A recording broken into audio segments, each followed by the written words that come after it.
Network Entertainment.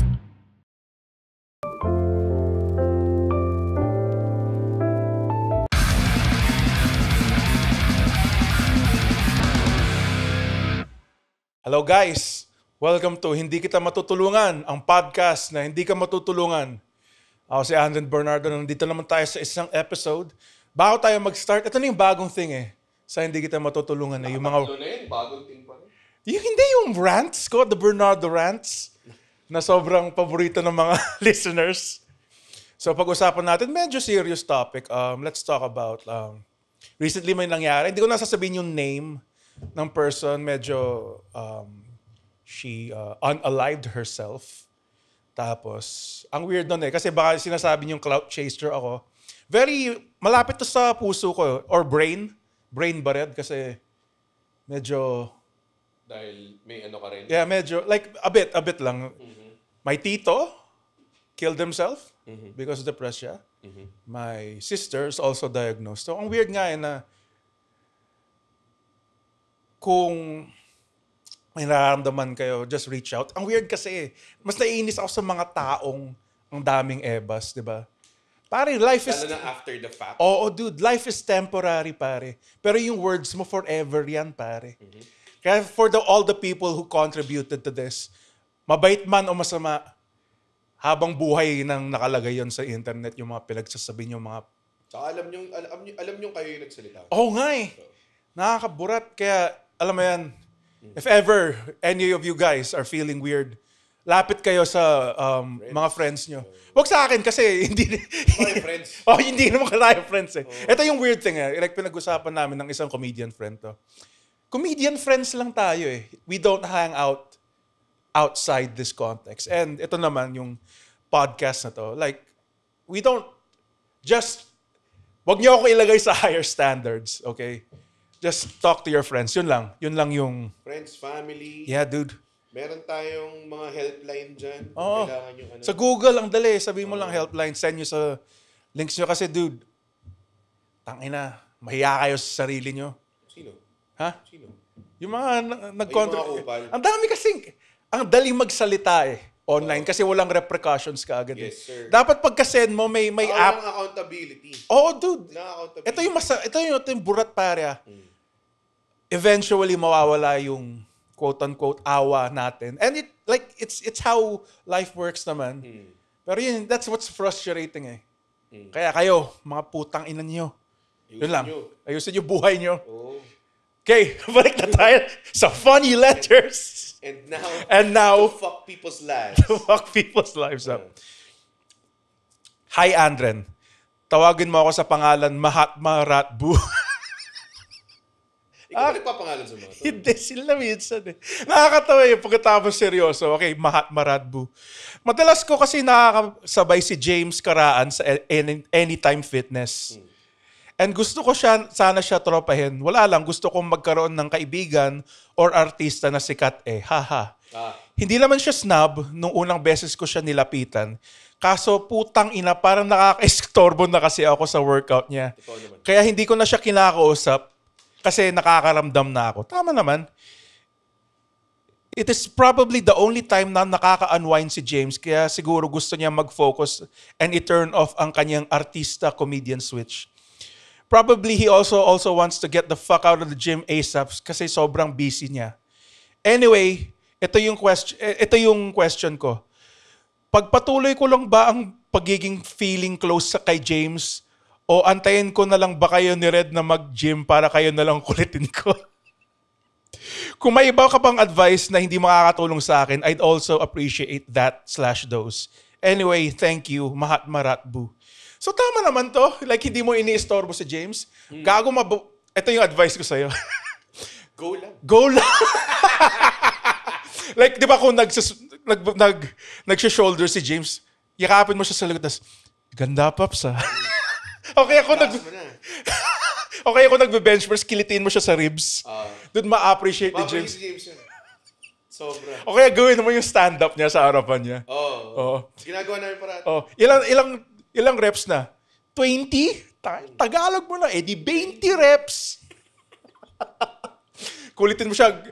Like habang nagji-gym kayo, like, sige na idol, gawin mo na yung Nigerian James. Oo. Pa-shoutout mo lahat ng kaibigan mo in one go. Habang nagji-gym siya, like, mag-selfie ka, tapos i-video mo, si idol, nagre-reps pare, Sino mo si idol, Ipaalam mo kay James kung pwede ka magpa-shoutout. Tapos pagkatapos yung isa, pagawa ka pa ng 4. Nakakatawa kasi nag-cool pals kami ni Master Red. Tapos may shoutout segment doon. Sa hindi nyo maalam, may shoutout segment ni Cool Pals. Nilalabas naman nila yun. Tapos alam mo, na Nigerian James, si James. Pero alam mo yung nakikita na namin ni Red na patay na yung mata niya. Parang hindi mo pinakinggan yung episode na lumabas. Bakit? Sinabi natin yun dun sa episode na yun. Hindi ko pinapanood yung sarili ko sa mga nanonood dito, hindi ko pinapanood yung sarili ko na Pero nagpa-podcast. nandun ka nung ginawa natin yung Oo nga, pero baka hindi alam ng audience, Red. May mga iba, dude, sobrang fan ko kayo. Like, ang daming nanood nung Sabado na bago matulogos. Hindi, mga HKMers, pare. Saan? 5 sa Brick Wall. Sa Brick Wall? Oo. Showcase show siya eh. So, Congrats. yun. Basta, yun. Pag kami naman ni Red nakita mo sa gym, asahan mo na hindi kami tatagal doon kaya kausapin mo na kami. Like, yung first week, parati kami nandun. Tapos yung 3rd and 4th and 5th, wala na. Yun lang. Ako hindi ko namamansin sa gym. Oo nga eh, ba't ba kailangan? Naka-pods ako or naka-headphones ako. Usually. Ano yung nasa pods mo? Agat, royalty ga. Minsan, literal, wala akong pinapakinggan. Basta para lumayo lang Parang sila. may reason ka na hindi mo kailangan pag-small talk. Ikaw, Marat, tama ka na nung umpisa eh. Ano ba gusto mo? Maging close kayo ni James? Ito newsflash. Never kayo magiging close ni James. Alam mo yung tingin niya sa'yo? Tingin lang sa'yo pera. Pag naglalakad ka sa gym, tangin na may nagba-bicep curl na 20 pesos Yan lang yung tingin niya sa'yo. Kaching. Yun. Huwag mo na siyang tignan. So, next question. Hi, Andren. Since nandiyan naman si Red parati sa HKM, I want to ask Red this question. Pero baka hindi niya ako pansinin dahil may Netflix special na siya. Sa real life, hindi. Pero since contractually obligated si Red na gawin tong show na to, sasagutin niya yung tanong mo, pare. Reluctantly here every day. Oo. Palagi kasi niya sinasabi na sobrang walang kwenta, and I would like to know the technicalities on making that Netflix special. Yes, yun. Advice pa ba yan? Wait. Ano yung tanong? Yun. Basta gusto niya malaman yung behind the scenes ng Netflix mo. How it is, how to produce it. Like, I am fascinated with Red's Netflix special, and I want to know the behind the scenes way in doing it. So, I will talk to it. Ilalapit ko yung microphone ko. Tapos i-dub mo na lang. Sige. Pinoses kita tapos. Ay. Okay. Mahaba siyang proseso. Tapos alam ko pinag-usapan to sa podcast episode somewhere. Pero ito yung gist of it. Okay. Sa Netflix Philippines, hindi kasing intense yung budget niya than other countries. So, usually ang diskarte nila, kukuha sila ng mga something na gawa na. Tapos, tsaka nila ilalagay sa library nila. So, pag nag-pitch ka sa Netflix, usually gawa na siya, tapos mag-yes or no na lang sila. On rare occasions, they do approve stuff na parang script level pa lang, concept level, or baka mid-production. Alam ko may mga ibang Netflix original na kinuha nila yung license yung rights to air nung content mid-production na. So, kumbaga nagsimula na yung production. So, long story short, nagbuo ako ng pitch material, which is yung Red Oliero finally sa Samsung Performing Arts Theater. Kung nandun kayo, salamat. Pinasok ko sa Netflix, tapos sabi ng Netflix, gusto namin yung material, pero yung pag-shoot niya, hindi masyadong technically sound. Which is, tama lang naman, kasi out of my own pocket lang yung pang-produce nun. So, basically, parang 3 or 4 na camera lang yun. Tapos, hindi siya ganun kaganda. Wala akong director. Sobrang maraming pagkukulang. So, hindi siya papasa sa parang technical quality ng Netflix. So, sinabi nila sa akin, sige, sa next na lang daw siya interested. So, sinabi ko, kung hindi ko i-release to, tapos i-reshoot ko with better cameras and everything, would you be willing to acquire it? Tapos sabi nila, yes, we'll be very interested. So, binalikan ko sila. Nag-present ulit ako ng specifications for reshoot. And sa awa ng Diyos, bago kami nagsimula mag-shoot, in-acquire na nila yung rights to air it. Pero, hindi pa rin nila kinomit yung airing. Ang galing ng timing, ha? Hindi pa rin nila kinomit yung airing until natapos namin yung pag-edit ng material. So, shoot namin siya on August 2023. Tapos, sinabi nila na i-air nila around January. It was set to be air on March 2024. So, yun yung ano.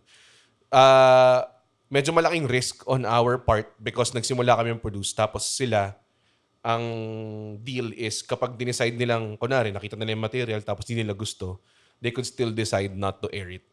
And ang caveat doon, kapag di nila in-air, di kami babayaran. Or eventually, pag in-air lang nila, tsaka lang babayaran. So, medyo malaki yung risk. So, thank you sa mga partners na nag-abono ng pera, like sila Arcade, yung mga taong nag-front ng equity nila, ng time nila, kahit may risk ng medyo hindi mabayaran. So, yun, sila Solid Okay, Ryan Puno.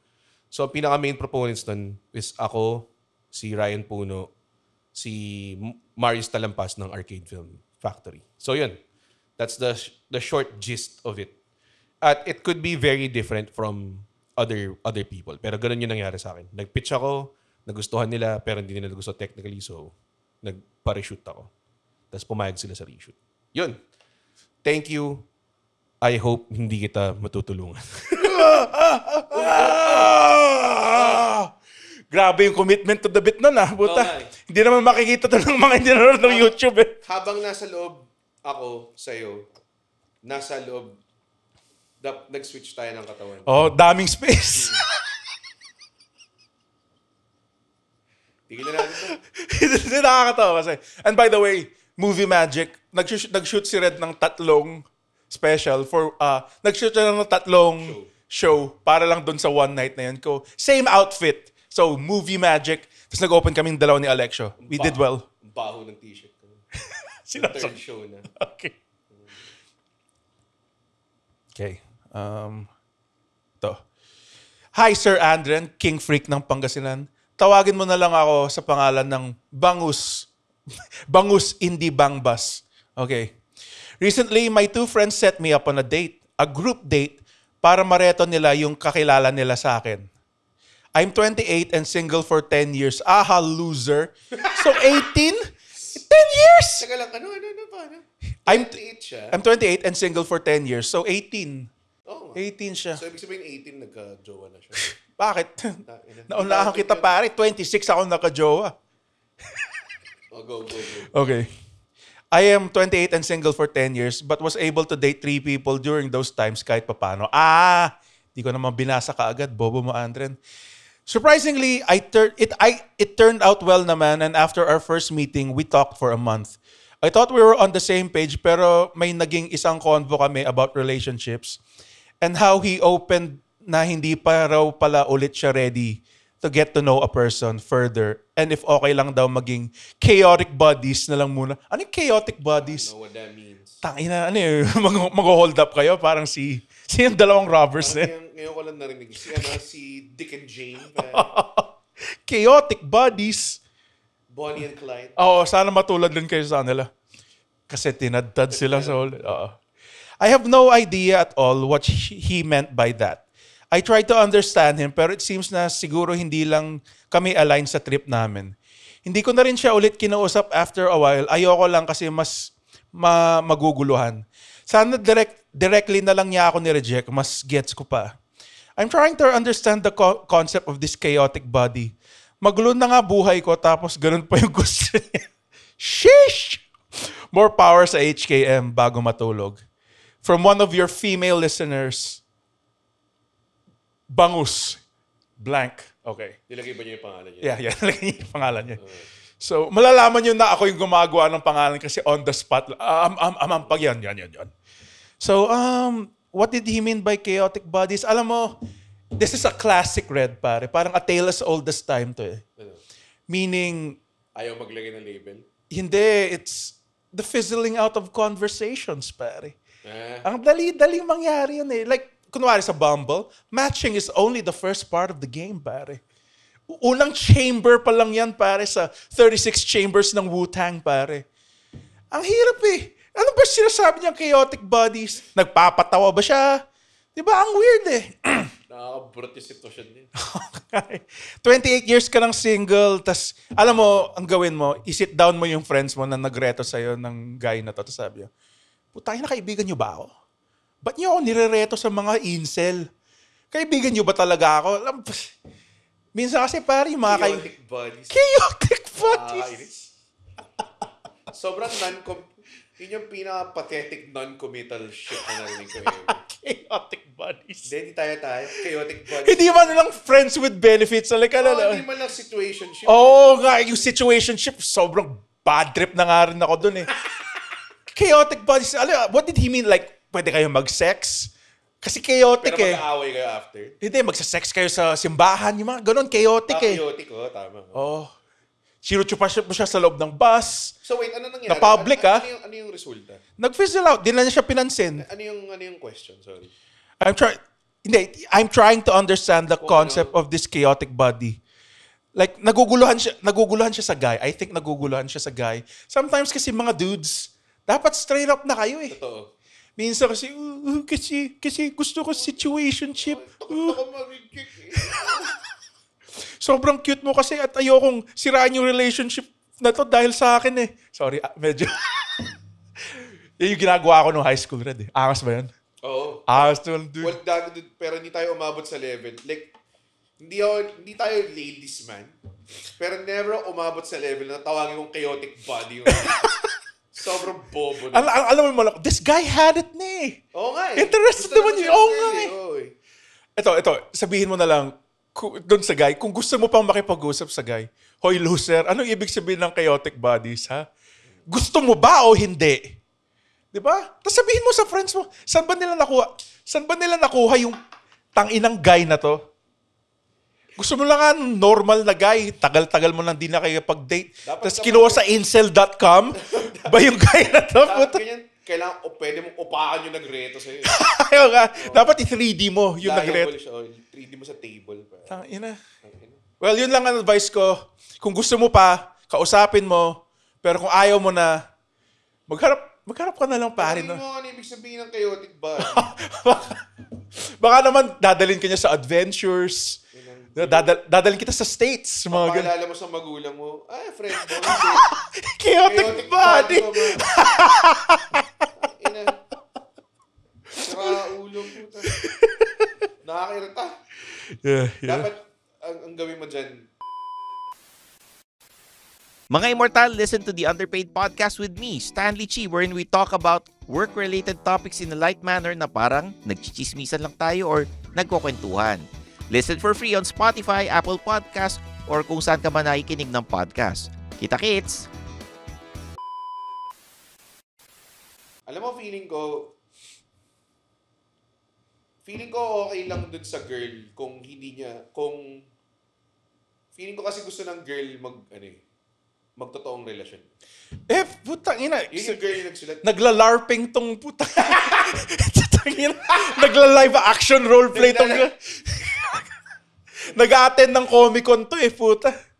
I'm an agent of chaos. Check mo nga sa profile pic niya kung may mga Joker May mga pics. Joker, may Noong mga Joker 2008. quotes. Noong 2008. Patan mo kung mahilig sa Dark Knight, pare. Spatan mo kung meron siya yung, alam mo yung Boardwalk Empire. Like memes siya or some shit. So, next letter sender. Hindi ako nagpangalan sa kanya nito. Ito yung name niya na alias. Call me Dick Bigger Than Red. Jesus. Okay. Sige. Not a high bar to... Okay. I have a problem career-wise. Career problem Buti to. nga sa'yo. Fuck face. I hope you keep having problems. To give my background, I was dead set since college to move to US, California, since my tita is a nurse residing there. But then life hits last year and I got my girlfriend pregnant. Ooh. You couldn't keep it. Di ka magaling sa withdrawal method. Ba't di ba siya nagpapa-anal? Baka kasalanan niya to. See my girlfriend. Yeah. Okay. I got my GF pregnant. Also a nurse. And I got myself twins. Congratulations. Dalawang, tangina, hirap nun. No? At a time. In this economy. Dalawang pabigat eh. Putang ina. Tsaka matagal na pabigat yun. Hindi yun parang aso na. Diba? Okay. Got myself twins. Eventually, we have the same goal naman. Same state of mind. She took her NCLEX exam for US and she passed. Congrats. Given na she was 7th month in sa pregnancy with twins. Nako, dude, saludo ako sa mga babae, pare. Alam mo, ano kayong feeling ng pagiging pregnant? Para ka bang sina-sharpshooter parati? Ni Bret Hart? Ganun yun, no? Tayo na malay ko. Hindi ko alam. Tinanong ko dati sa nanay ko, sabi niya, worst pain in her life daw. Oh, Lord. Okay. Ano yung tanong? Pumasa siya, NCLEX, and she was pregnant. Okay. Now, the pressure is on me to take mine. But this is the problem. Now, I don't have the drive in me to take the NCLEX exam. Ano yung NCLEX niya? Parang Nursing board exam siya. natapos siya ng nursing. Ha? Natapos. Yes. Okay. Tapos nakapasa yung wife niya. Siya. Ayaw niya mag-test. This guy rules! Ano? Wait, sige, tapusin ko na lang. Exam. But, okay. Now, I don't have the drive in me to take the NCLEX exam. But my family and my GF, who turned into my wife a couple of months before her delivery, is forcing me to take the NCLEX exam. Pero I really don't have it in me yet. Is it okay to force myself to take this exam? Or should I just take it when I'm ready? Okay. Hintayin. Sige. I'm ready. I'm just in a lot of pressure right now. And now that I'm a father, a husband, and a breadwinner, thanks King Freak, sana hindi mo ako matulungan. P.S. You're one of my favorite comedians of all time. Well, Hindi naman sinulat pa niya. Sinulat niya. So ito yung advice ko sa'yo. Nakapasa naman yung asawa mo eh. Okay na yun. Okay na yan. Maging House husband. house husband pare. Isipin mo yung asawa mo, ilaw ng tahanan at breadwinner pa pare. Totoo. Sasabihin ng anak mo, anong ginagawa mo daddy? Well, ako yung nagluluto. Tapos hinampas ako ng frying pan ng nanay mo kung malamig yung kanin. Diba? Wag ka lang Bakit ka pa mag-board exam pumasa na yung misis mo? Totoo. Tangina. Kunwari, like, may height ba yung twins mo? I-training mo na lang sila mag-basketball at a younger age. Oo nga, actually. Sila yung 7'3 monster na yun sa Spurs. Mag-full-time manager ka na lang ng twins mo na anak. Tapos i-audition mo lang sa commercial. Oo. Pwede mo silang i-audition sa McDo. Yung mga buy one, take one. Dude. Diba? Para sa twin ko, si Jeffrey, tas si Joanne. Tas si Joanne yung... Tapos, yung isa yung before, yung isa yung after. Yung mas favorite mo parati yung after. Alam mo, man, mag-exam ka na, putang ina. Hindi ka ba nahihiya? Hindi ka ba nakikita? Mahirap ba yun? Nakapasa ako, pero chamba lang talaga rin. Like, kasi isipin mo, yung board exam Pero mo. nag-board exam ka right after mo graduate? Nag-exam ka right after mo graduate or nag-intay ka? Hindi, maghintay ka pa. Like, may certain day yung exam, like 6 months. Hindi, I mean, like, siyempre hindi yung right after. Oo nga, sorry. Yung like, kunwari, nag-take ka, like, the next available, pwede ka mag-take. Yeah. Okay. So, diba kasi fresh pa sa utak? Kasi, you have a 25% chance of passing. Kasi the questions itself, multiple choice lang siya. It's a game of numbers eh.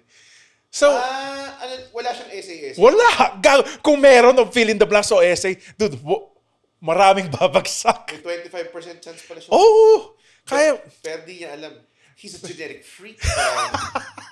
Sino kasi Scott Steiner?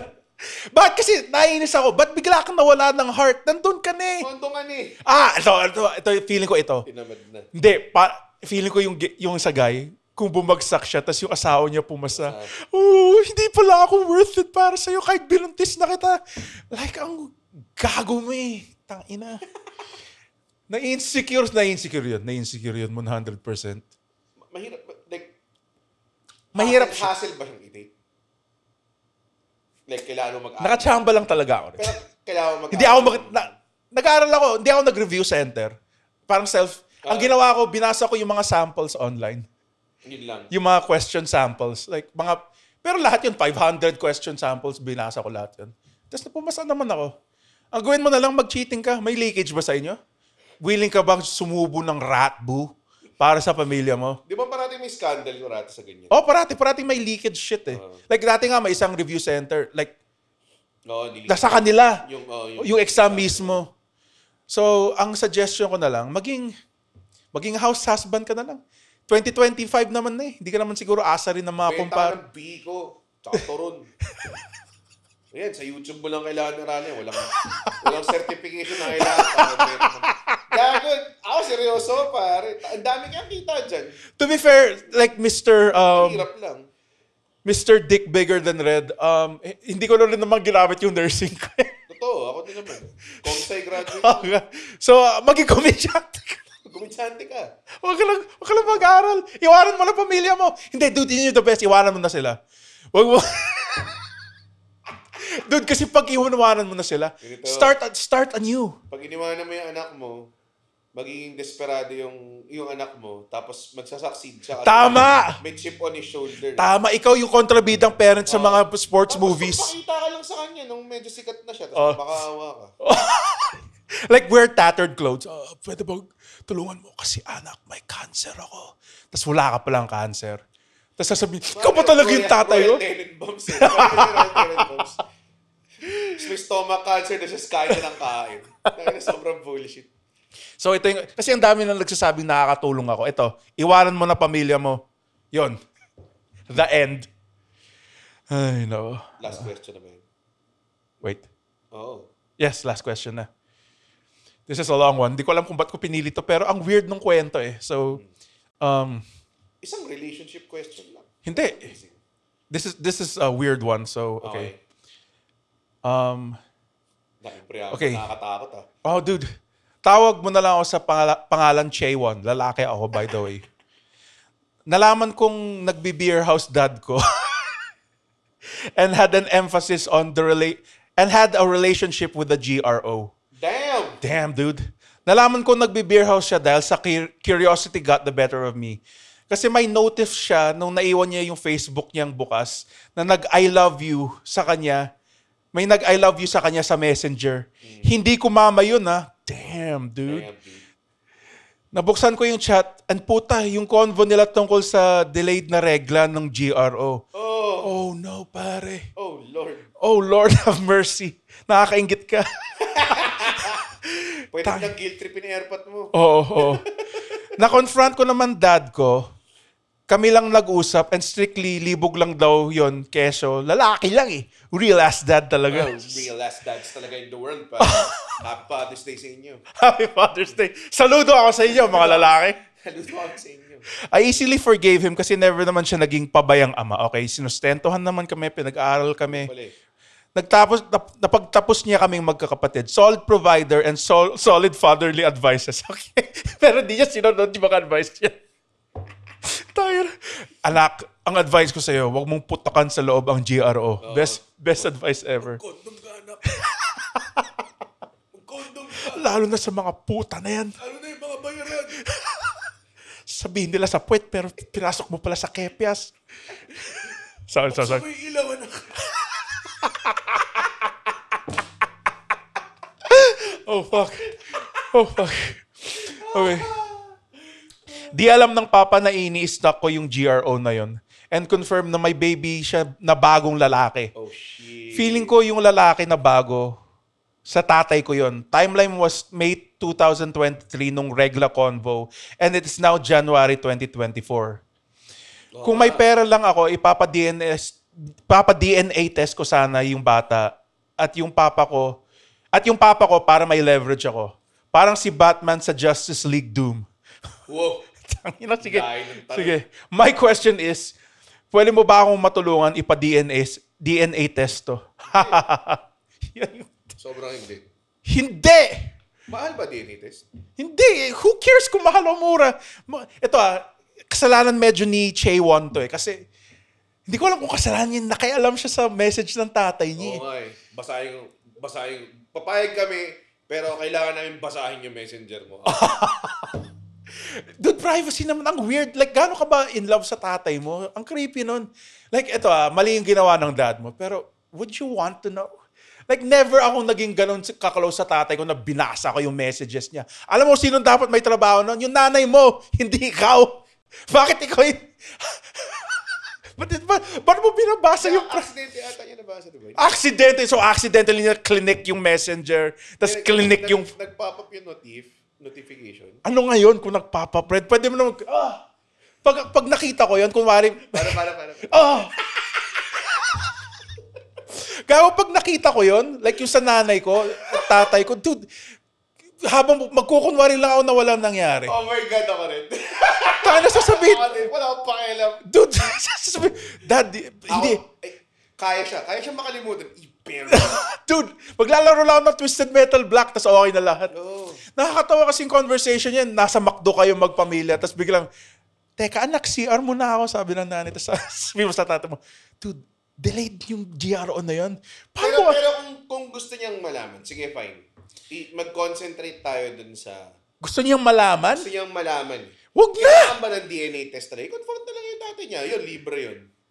Ano pa naman kukunin yung DNA ng tatay mo? Hindi pa ka naman kasi may nakipag-sex pang iba dito sa GRO na to. Before even nag-break pa sila ng tatay niya. I'm pretty sure kasi professional siya. Oo. Sabi, So gusto niya rin baka may pag-asa kasi na hindi. Oo. I think walang ang tanong, yung tatay mo, papayag ba? Diba? Oo nga, pwede ka ba mag-DNA test ng walang consent? Jackal mo yung tatay mo, tapos kunin mo yung cheese. Ito gawin mo. Tulog. Mag-hire ka pa ng isa pang GRO para kunin yung DNA nung tatay mo. Ang genius nun, Red. Pare! Ang genius nun. Pare! Yung pagpunta niya, ito. Tapos sabi mo, pwede naman yung buhok niya. Hindi. Magpapakrimpay dapat yung GRO. Magsisquat siya. Tapos mabubuntis din yung GRO na hinire niya. So doble rin yung problema niya. Hindi. Nakakatawa. No? Pwede naman yung buhok niya. Pwede ba yung buhok niya? Pwede buhok. Ah, hindi ko alam. Pwede nga laway eh. Laway ba pwede? Laway pwede. Puta kaya. Pero pwede ka ba pumunta sa testingan nun? Tapos sabihin natin, uy, pacheck mo tong DNA na to. Ito Kanino ba yan? Hindi to akin. So pwede mo bang gawin yun? Walang consent? dapat may consent eh, yung pagkukuha ka ng... Di kailangan niya i-confront yung tatay niya either way. Dad, pero, gusto niyo Pero bang... anong point kung nalaman yung totoo? May kapatid siya. May kapatid siya. Parang, ikaw, may gusto ka bang anak sa labas? Mali mo, yumaman yung kapatid niyang yun. Di may claim na siya. Hintayin mo muna kung anong Tama! tadhana ng... Itayin mo muna kung cute at nasa commercial. Yon. Pero kung kamukha niya ako na baby, alam mo yan, baka pwede naman magpa-abort. Alam mo yan? Walang abortion dito. Nakakatawa. Like, pero Unfortunately. fina-focus ko lang talaga na sobrang... Close ba kayo ng tatay mo na kaya mong basahin sa messenger? Tangina, ako ginawa ko, binasa. Baka nag-share sila ng PC or something. Kahit na. Hindi ba marunong mag-lockout si Papa? Pag ako yun, lalagay ko yung classic na ginagawa ng tropa, bakla ako! Send mo sa kapatid. Sino mo sa mga mag-anak? Pumoso, mag-status message. Grabe to. Grabe nga yan. Ang maganda dito, hindi naman daw piece of shit yung tatay. Malibog lang talaga. Ano pang gusto mo? Ano pang gusto mo? Ang daming ang tao dyan na walang tatay, may mga tatay Oo. na walang pake. Alam mo, flawed man siya, pero he is still your dad. At ang gawin mo na... Alam mo yung nagwa-viral na clip ni Denzel Washington? Ano? Yung parang may anak siya, tapos gusto niyang... Ano siya, part siya ng play or movie. Tapos parang ang dating parang... Is it my duty to love you? It's my duty I know this! I know this! Yung, it's my duty to feed this you, is strike 2. clothe you. Mga ganun lang. But it's not my duty to love you. Ganda nun. Ang ganda. Grabe Yes, yun, yes, no? yes. Tapos yung may isang girl doon na umiiyak, yung black girl na may sipon habang umiiyak. Kadiri ang puta. Yun yung pang-Oscar eh. Lumalabas na yung uhog. Ito na lang. Mag-heart to heart pa kayo ng isang beses na, Oo. Tay, ano ka ba? Baka kapatid ko yun. Diba? Tapos Oo. baka maglaplapan kayo. Continuously mo na lang siyang i-block ba? Tipong, alam mo, grabe. Kakalabas lang ng bagong iPhone, no? Tapos, may kapatid pala ako. Kung mala siguro ang kapatid, may iPhone na ako ngayon. Yan. Well, ang advice ko, i-encapsulate namin lahat ng sinabi namin ni Red. Hamunin mo suntuan yung kapatid. Hindi. Kung cute at sumikat, doon na kayo lumabas. Doon na kayo mag-claim. Oo. Okay. Well, gamitin mo yung turn your misfortunes into yes. opportunity. Well, guys, yan lang po yung episode When natin. you're good at something, Never do it for free. never do it for free. Sorry. Okay. Thank you guys so much. Sorry for the serious introduction kanina. Pero we all had fun, pare. We all had had fun. So, punta kayo sa email ad namin to send letters, guys, kasi medyo nauubusan na ako. Wala na? Meron pa akong mga 20. Nako, malapit na kami sa point na i-embed. Hindi sobrang halata. Andren, alam mo kung malaki titi mo, pero paano maging kasing gwapo mo? Yung mga ganun. Ganun. Punta kayo sa hindi kita matutulungan 6@gmail.com, all lowercase, dito. Uy. Yun. Thank you so much, guys. Love you. Babushkis. Babushkis. The opinions of podcast creators, hosts, and guests are not necessarily reflective of the official stance of the Pod Network Entertainment, its hosts, or other network programs. The content created by the people behind the podcast is personal and not meant to harm any religion, ethnicity, group, organization, company, or individual.